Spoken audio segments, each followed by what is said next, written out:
Good morning everyone. అందరూ ఎలా ఉన్నారండి? నేనైతే చాలా బాగున్నానండి. మీరు కూడా చాలా బాగున్నారని అనుకుంటున్నాను. పొద్దున్న అయితే దీపారాధన అయితే కంప్లీట్ చేసుకున్నానండి. కంప్లీట్ చేసుకున్నాక బ్రేక్ఫాస్ట్ అయితే నేను ఈరోజు పోహా చేశాను. ముందుగా అయితే అటుకులు తీసి శుభ్రంగా 2 సార్లు కడుక్కొని నానబెట్టుకున్నానండి. నానబెట్టుకున్నాక ఆనియన్, పచ్చిమిర్చి, కరివేపాకు, కొత్తిమీర, టొమాటో అనేది కట్ చేసుకొని పెట్టుకున్నాను. దెన్ బాండీ పెట్టుకొని అందులో కొంచెం ఆయిల్ వేసుకొని శనగపప్పు, మినపప్పు, ఆవాలు, జీలకర్ర వేసి కొంచెం ఫ్రై చేశానండి. అవి కొద్దిగా ఫ్రై అయ్యాక పల్లీలు కూడా యాడ్ చేసి కొంచెం మంచిగా ఫ్రై చేశానండి.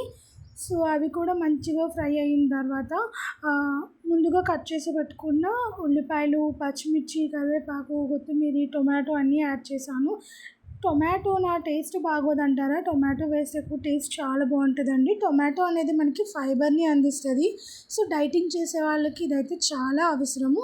సో ఇవన్నీ యాడ్ చేశాక కొంచెం మగ్గాక ఉప్పు, పసుపు వేసి మరీ బాగా కలుపుకున్నాను. సో కలుపుకున్నాక మనం ఏదైతే ముందుగా నానబెట్టుకున్న అటుకులు ఉన్నాయి కదండి, ఆ అటుకులు అయితే ఇందులో వేసి శుభ్రంగా అంతా అటుకులన్నీ వాటిల్లో కలిసేలాగా మంచిగా కలుపుకున్నానండి. ఇంతటితో మనకు పోహా రెడీ. నేను నైట్ నానబెట్టుకున్న